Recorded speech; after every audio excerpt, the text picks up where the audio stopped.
Well, welcome everyone. I am excited to have you here for our March Economic Development. For those of you that I have not met, my name is Kristen Parent and I'm with the Middleton Chamber of Commerce, and it is our pleasure to have you here today. A couple of reminders on just on Zoom. We've been doing it for a long time, but sometimes we kind of forget, is that little microphone button up down on the bottom left. We would ask you to keep the slash in there, keep yourself on mute to kind of eliminate background noise. Would love to see your faces, so please feel free to turn your cameras on to know that you guys are out there. The other feature that we do have on that you may have not done with us yet is our closed captioning. So if what we're saying is appearing, is closed caption on the bottom, you do have the option to turn that on and off to view. So that's with the little CC button down on the bottom there. With this, I would love to introduce our speaker for today. So we have Dr. Ruben Anthony from the Urban League of Greater Madison, excuse me. And he has been president and CEO of the Urban League since March of 2015.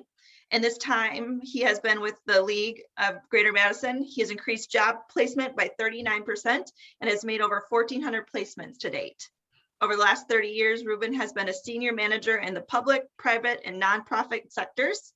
He's a subject matter expert in developing job placement strategies and in minority business development. The majority, 19 years, of his career has been as a manager with the Wisconsin Department of Transportation, where he started as a first-line supervisor and eventually became the deputy secretary and chief operations officer from 2003 to 2010. And it's my pleasure to turn this presentation over to Dr. Anthony. Well, thank you so much, Kristen. Hey, I'm going to turn off my screen just for the sake of being able to complete the presentation. I'm actually in Mississippi in an attic, my sister's attic. I'm here visiting family. And so I don't have good internet reception here. So I'm only turning, it's not that I don't want you to see me. I'm turning it off so that I can complete the presentation, and then afterwards I'll open my video back up so that I can take your questions and answers. So I definitely want to thank you for giving me and the Urban League an opportunity to come and speak to you this afternoon. Many of you may know the Urban League has been around for a very long time. It's one of the oldest civil rights organizations in the nation. The Urban League was founded in 1910. And we have urban leagues in most major cities throughout the United States. We have about 92 affiliates across the nation. The affiliate here in Madison was founded in 1968. So a few years ago, we celebrated our 50th anniversary here. So the Urban League has been one of those places that has been a refuge for many families over time. I could think of when I was a kid, I grew up in Yonkers, New York, and I spent time in the Whitney Young projects. Didn't know how important Whitney Young was important to the Urban League movement, but I do know now. I also played at the Urban League. They had a drum and dance corps, and some of the kids that went to middle school with me, we went there. And then coming here to Madison, my wife's first job was with the Urban League. And she worked with the Urban League on 2 occasions. So I never thought that I would have the opportunity to serve in this fine organization, but it has been one of the best jobs that I ever had because, again, the work of the Urban League lines up with my theology. I'm a Baptist deacon, and I really feel like civil rights, social justice, and helping people are, what we ought to do. And with the Urban League, I love coming to work every day because I get to do that on a daily basis. So here's some more about the Urban League of Greater Madison. The Urban League of Greater Madison, we focus on helping poor people and people who need help, whether it's with jobs, or whether it's with housing, or whether it's with education. They have the opportunity to come here for help.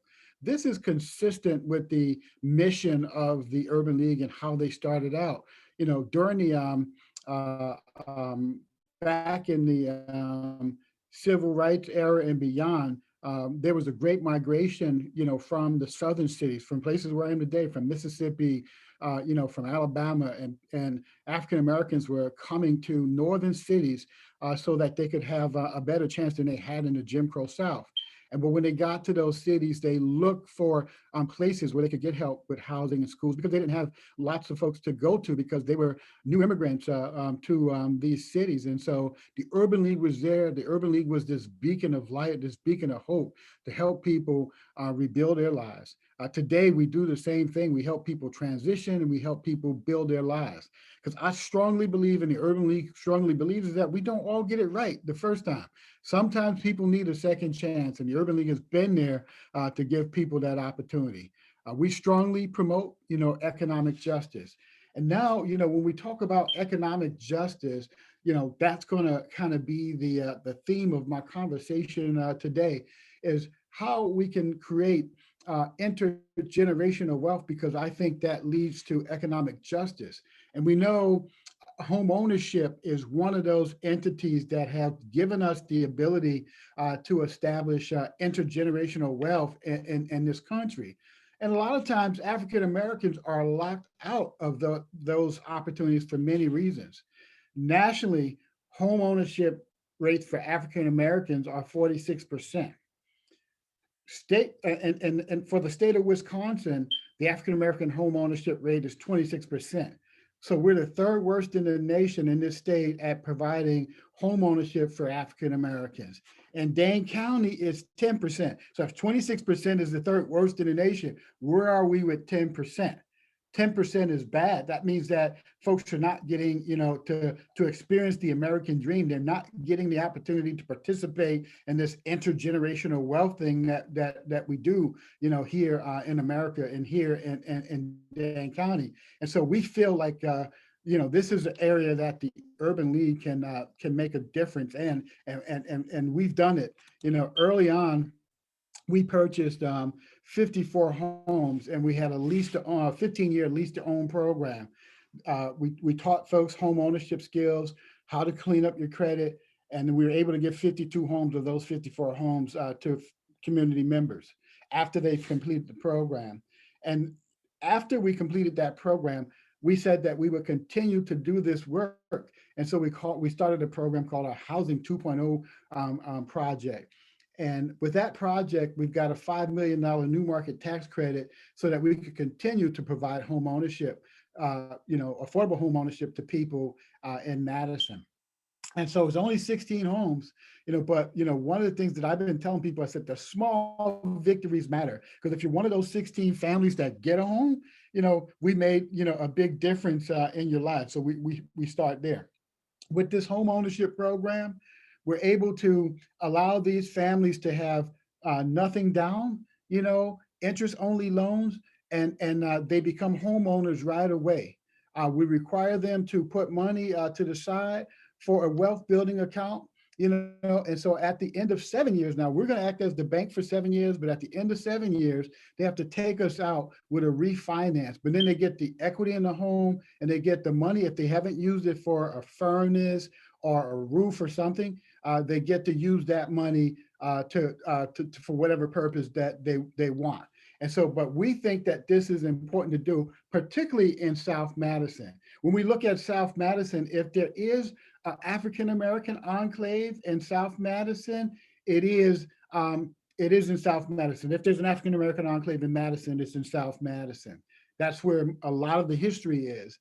And so what we have to do is make sure that we're working so that gentrification does not strip away all the opportunities from African-American and poor people and other folks from that community. And that's what we're set out to do with what we're doing here with a housing program and some other initiatives that we're launching in South Madison. We believe that, the time of us just sitting on the sideline and just watching the economics around us happen and everyone else is included, but Black people and poor people are left out, those days have to be done. And so, again, we purchased those 16 homes. And when we purchased those homes, it was a lot of competition for those homes. And almost when we started, it was almost like 5 bids for every house, but today it's almost 30 bids for every house that becomes available. Affordable home ownership in Madison and Dane County is a very, very critical issue. The vacancy rate for housing in Madison in general is 3%, and so, to find just a place to live is really hard. But people of color are being priced out, and there's some real disparities that we have to address in this city. So let's talk about the Small Business Development Hub. It's another one of our economic justice initiatives. So we were inspired by a project in Milwaukee called the Sherman Phoenix. The Sherman Phoenix is a project that happened after community unrest in Milwaukee, and there was a lot of burning and scorching. Well, the BMO Harris Bank was burned. Well, there were a couple of individuals in Milwaukee, Joanna Sabir and Julie Kaufman, that stepped in and said, let's bring the community together. Let's give the community a chance to have ownerships in businesses, ownerships, and lifting ourselves up and creating like an economic space for minority-owned businesses to start businesses, to grow businesses, to maintain businesses, and just create this perfect space. And so they have small shops, startups. Here's what it looks like. The Sherman Phoenix is a hub, and there's loft there, there's basement space there, there's a commercial kitchen space there. There's new startups where people are starting baking and all these other types of businesses where they struggled through COVID like most businesses have done. But prior to COVID, this thing was, flourishing, and now they're flourishing, again. But this is the type of facility that we like to have in South Madison, but we also would like to have supportive services and a lot of other things as a part of it. So with this Black Business Hub that we speak about in South Madison that has gotten so much press over the last few weeks, we expect it to be at the gateway of the southernmost entrance into the city of Madison. So we got an opportunity to brand this as a gateway project. We have an opportunity to create an economic anchor, an anchor that will not only cause a multiplier effect and multiple economic benefits in the village on the mall, but in South Madison and Dane County in general, we have an opportunity to create this economic incubator. And we expect that our project and many other projects in the city of excitement. So here's some of the leaders. You've got the two alders, you got Tag Evers, and then you've got Sherry Carter, the president of the city council, standing with us saying, let's make this happen. You got Camille Carter, the president of the Black Chamber, saying, let's make it happen. And Claude Gilmore from the chair of the CDA and the mayor saying, let's make this happen. So we have a strong team standing behind us to say, let's stop talking and let's make something happen. Let's make an investment in South Madison. And so we are moving forward.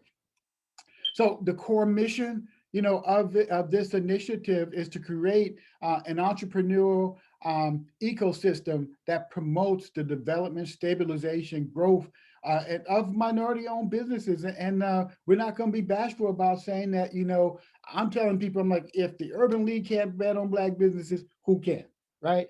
If we we're going to push for Black economic justice and we're not standing behind these businesses, who will, right? And if we don't do it now, then when? And so we're standing up proudly saying, like, let's make it happen, and give us the opportunity. We need all supporters to stand with us, on this initiative. So this is going to be a mixed use project where we're looking to bring in several government anchors. And so we have been in conversation with two government anchors. One of the government tenants could possibly bring 100 employees on the site, which would be really good for creating a population to visit the shops and to spend money, lunch money, breakfasts, coffees, and that sort of thing. Another government agency may bring 30 or so people. If we get those two anchors there, we can charge lower rents to 15 or 20 minority-owned businesses. These small businesses, we're expecting to create supply chain relationships. One barber that's been in town for over almost 30 years is interested in locating on the site. And now all we need is someone who sells barber supply and beauty supply, and that would be that supply chain relationship that we're looking for. We have a beautician who's been around for over 22 years to say, I'm in.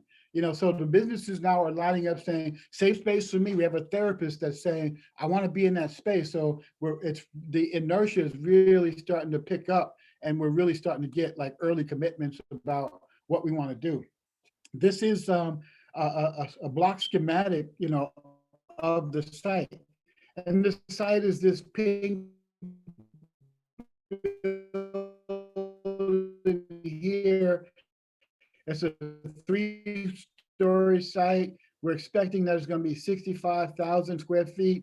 We're going to have the businesses on connections. So the rest of these sites, we expect to have good anchors. We're expecting to have a bank here. We're expecting to have collaborations with support groups like the Small Business Administration, WIBIC, Upstart, the University Business School. So we're having a focus group in the next couple of weeks to kind of hear from them. 2 weeks ago, we had a focus group of small businesses. We had 27 small businesses come and tell us what they think this space should look like. The city's going to invest in a 3 to 4 story parking structure here on Hughes Street. It's needed in the village because there's a need for parking right now. Our Urban League is here in the corner where you see the pointer. And so we expect to revitalize this whole area. You've got Access Community Health there. We want, this to be, again, an economic stimulus for this area. Again, we've got about 65, we're expecting to have about 65,000 square feet, in the place, and with a couple of government anchors that'll take up, and they're going to hopefully sign 20-year leases or longer. We've been talking to a bank that's saying that we like the idea of being able to be there to help service these individual businesses and to help them with, how do you build those banking relationships? We expect, again, to have a commercial kitchen, just like we talked about on the Sherman Phoenix, so that if there are food service businesses that want to start up, that they can start up there. And the business doesn't have to be located on the site to have access to our funds. Quite naturally, the businesses that are located on the sites will probably have the highest priority, but other businesses may, want to come there and use this site because there will be the opportunity to have hoteling or co-working spaces where an individual might just need a space for a week. They may need a small conference room for a week, or they may need bigger space. This will be a space for businesses to come and convene and to proudly bring their clients and have support services, to have 3D support, printing, to have other things that you don't typically get, in a business. Here's some more of the features. Again, we will use our years of expertise and resources to kind of help build some of the partnerships that I talked about. We want this to be a robust ecosystem to support entrepreneurship. So businesses that are all across the ecosystem, we want to help startup businesses, existing businesses, and businesses that, look to expand. We want this to be that space. Those programs like Upstart, Starting Block, and other programs that already exist, we want to work with the Black Chamber of Commerce, the Madison Chamber, and all the other chambers, even with you guys, to figure out, what type of support services we can bring to make these businesses successful and sustainable. We'll provide business planning and technical services, because a lot of times with many of our small businesses, particularly our minority-owned businesses, we're expert at, one thing, and so we work in our business, but we don't sometimes have the time to work on our businesses. We don't have the time sometimes to work on the marketing. We don't have the time to work on the accounting, or sometimes even the interest in doing those things. So I own 2 businesses outside of the Urban League, and I know that's my case. I can do the consulting, the advising, and things like that, but the accounting and my billing and all that other stuff, working on my business, I know I have to do it. And I'm probably not the best at, doing it, but I get assistance. I pay for those services.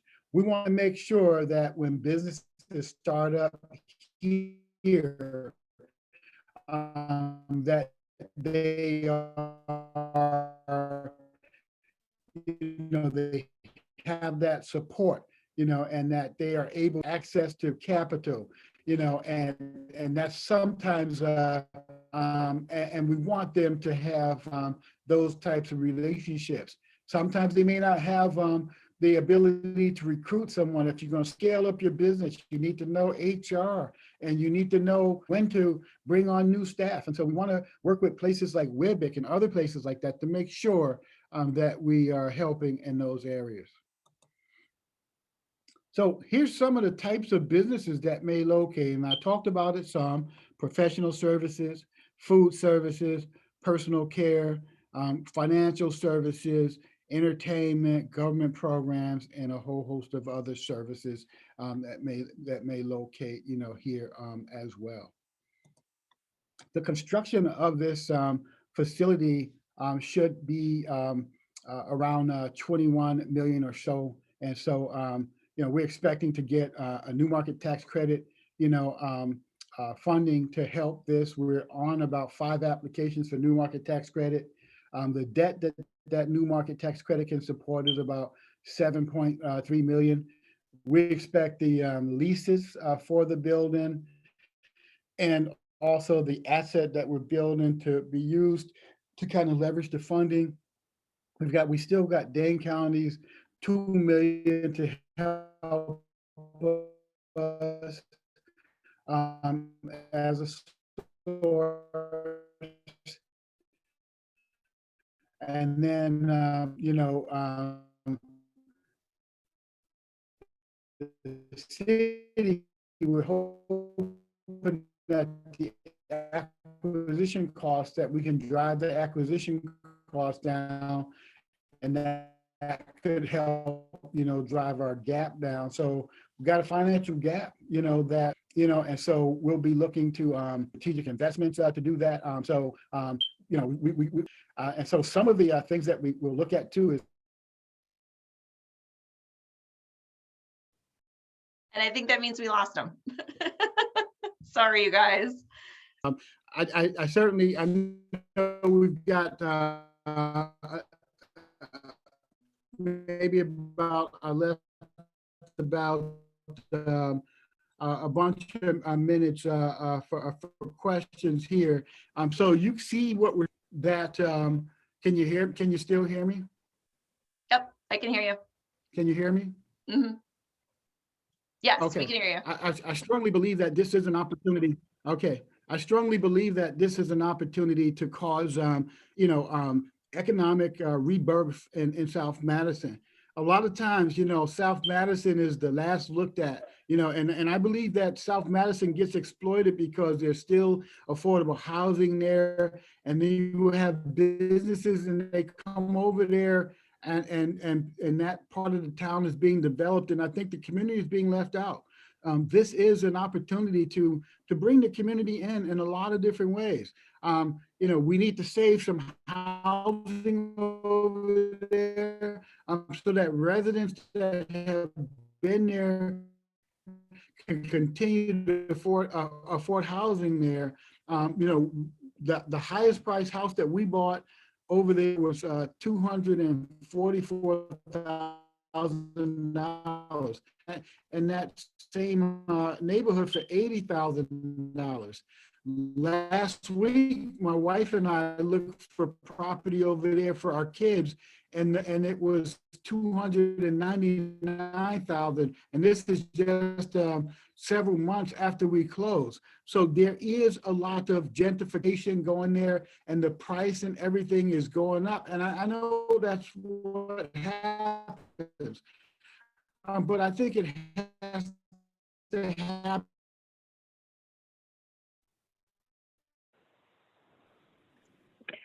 So I think we're having an extremely hard time with internet connection, and there could be a lot of questions if for some reason we're not able to get the connectivity back. I'm sure that we could, you guys could submit your questions and we could get those answered. Dr. Anthony, we can hear you, but it's pretty sporadic.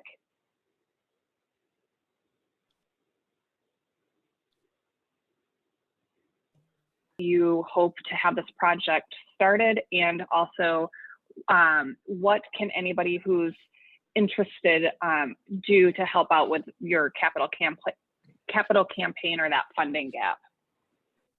Thank you for that very thoughtful question.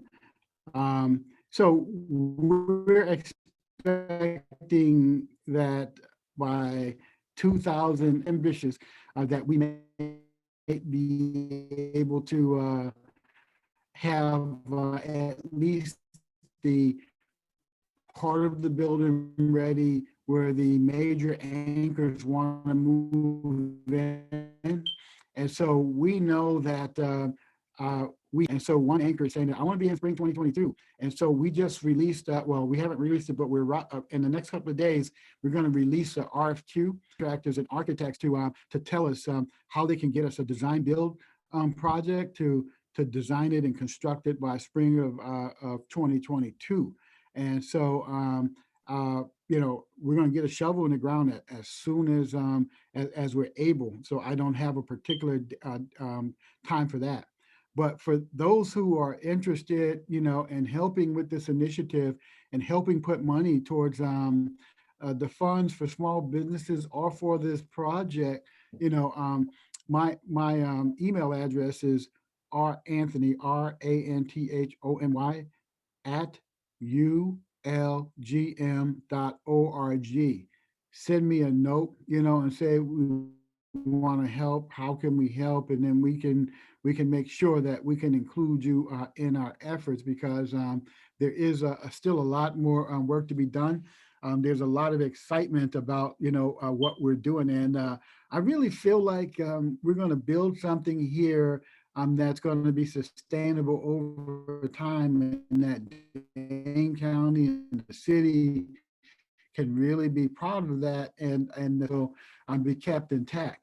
When I visit other states like New York, there's always Chinatown, Germantown. There's always value and character to go to California. It's the same thing. Why can't we celebrate, that, here, celebrate the diversity and the different ethnic cultures, here. This project gives us a chance to do that and really kind of display, not just talk about, inclusion and diversity, but making it happen. So, other questions? Yeah. Can I add something real quick? Can you hear me? We can.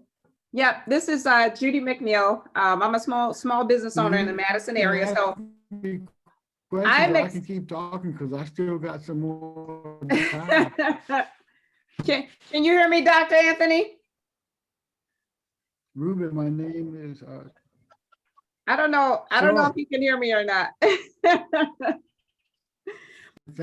I was inspired.